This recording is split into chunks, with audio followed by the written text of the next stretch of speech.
podcast.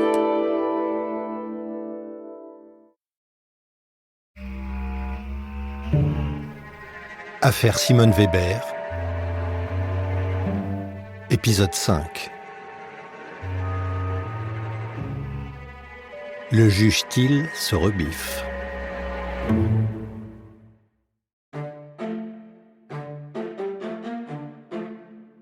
Pendant l'été 1987, le sulfureux maître Jacques Vergès fait son entrée dans l'arène de l'affaire Simone Weber.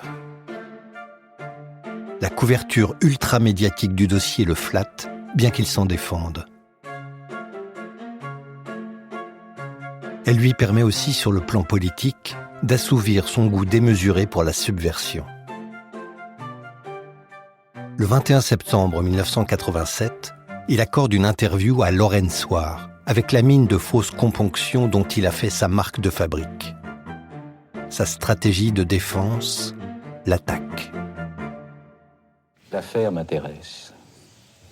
C'est un drame, et d'abord pour Madame Weber, qui se déroule en province, dans la France profonde. Et cela m'intéresse aussi pour une autre raison, c'est du point de vue des droits de la défense. Il me semble que les droits de la défense connaissent en France une détérioration très grave. La police d'abord, la justice ensuite, violant le secret de l'enquête, violant le secret de l'instruction, ont communiqué à la presse une série d'éléments. Seulement les éléments à charge. Seulement ces éléments, ces présomptions sont certainement insuffisantes, puisque depuis que cette enquête et cette instruction durent, le juge a été incapable de clôturer l'instruction. Pourquoi vous a-t-elle choisi ?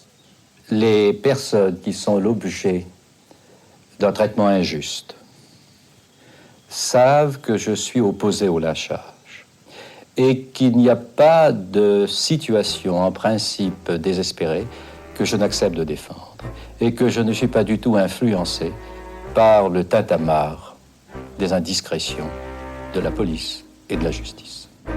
Pour Vergès, le dossier de Simone Weber est donc, en principe, désespéré. Et le juge Thiel serait un incapable. Le match Thiel-Vergès peut commencer. Tous les coups sont permis, même les petites mesquineries. Vergès prend un malin plaisir pour agacer le juge à prononcer son nom Thiel. Jusqu'à ce qu'un jour, le magistrat exaspéré se mette à l'appeler Maître Verge. C'est dans cette ambiance explosive que se poursuit l'instruction. Tandis qu'élevée au rang de martyr par Maître Vergès, Simone Weber boit du petit lait. Le 10 novembre 1987, elle parle pour la première fois directement aux journalistes. L'inculpé minaude, puis s'insurge contre le juge Thiel qui vient de donner, la veille, un avis défavorable à sa 6e demande de mise en liberté. Denis Bassompierre lui tend le micro pour Lorraine Soir. Parlez-nous des révélations que vous avez faites à la cour. Oh là, non, vous voyez, on n'a pas le temps, là. Non, mais vite. Quand je sortirai, je vous dirai ça. Vous pensez sortir? Aujourd'hui, je ne crois pas, je ne sais pas. Vous en voulez au juge Thiel? Je ne m'en voulais pas avant, mais après ce qu'il a fait hier, je trouve que c'est une atteinte à la liberté, c'est une atteinte au droit à la vie. Quand on accuse les gens de couper les bras, les jambes, etc., eh bien, il faut au moins le prouver, et il refuse de le prouver. Alors, c'est un assassinat moral, c'est un bandit. Est-ce que vous pensez que Bernard Etier se cache quelque part? Je ne sais pas, je ne peux pas vous dire. Je ne peux pas vous dire, je ne sais pas, mais... moi, je fais comme Saint Thomas, je crois ce que je vois. Je ne l'ai pas vu mort, c'est peut-être pour ça que j'ai pas un chagrin à m'écrouler par terre. Voilà, je fais comme Saint Thomas. On vous a appelé la diabolique, ça vous fait quelque chose? Ceux qui m'ont appelé comme ça sont sans doute eux-mêmes des diaboliques. Entre Simone et son juge, le torchon brûle, et Vergès souffle sur les flammes façon Méphistophélès. Mais le juge Thiel ne perd pas son sang-froid et prépare sa contre-attaque. Il ordonne la reconstitution de l'assassinat supposé de Bernard Etier, avec méthode et précision, contrairement à ce que Maître Vergès avait tenté de faire, sans autorisation, 1 an plus tôt. Le juge va lui-même superviser l'opération, le 1er décembre 1988, au domicile principal de Simone, 158 avenue de Strasbourg. L'enquêteur Christian Jacques, en tablier de boucher, effectuera les découpes. Une opération technique, comme l'a baptisé Gilbert Thiel, à laquelle est présent le reporter de Lorraine Soir, qui ouvre son journal avec cet événement. Après 3 ans d'instruction, le juge Thiel vient enfin de procéder à la reconstitution tant réclamée par les avocats de la défense de l'assassinat présumé de Bernard Etier, l'ancien amant de Simone Weber. Une reconstitution macabre dans l'appartement de Simone Weber, avenue de Strasbourg. Le juge n'a pas hésité à faire découper un quartier de viande avec une meuleuse du même type que celle avec laquelle Simone Weber aurait découpé le cadavre de Bernard Etier. Simone Weber a retrouvé aujourd'hui pour quelques heures son petit appartement du 158 avenue de Strasbourg à Nancy. Le temps pour le juge Thiel de vérifier sur place le fonctionnement et le bruit d'une meuleuse à béton.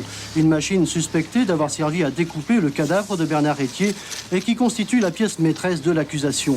Pendant 5 heures, le juge a donc fait simuler le tronçonnage d'un corps en utilisant d'abord un cuisseau de veau puis une épaule de porc. Des détails, pour morbides qu'ils soient, qui ont de l'importance car il s'agissait de mesurer l'ampleur des dégâts provoqués par une telle opération. Le résultat de cette opération est surprenant à plus d'un titre. Première constatation, la découpe s'avère très rapide. Le cuisseau de veau, d'un poids de 2 kg 955 grammes et long de 50 cm, est tranché, sans peine, en 6 secondes et 62 dixièmes.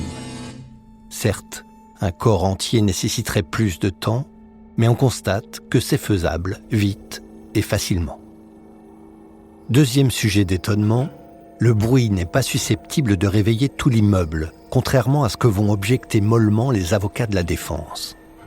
En l'occurrence, un technicien du son mesure que la meuleuse tronçonneuse produit 92,4 décibels, alors que le bruit d'un aspirateur avoisine 80 décibels.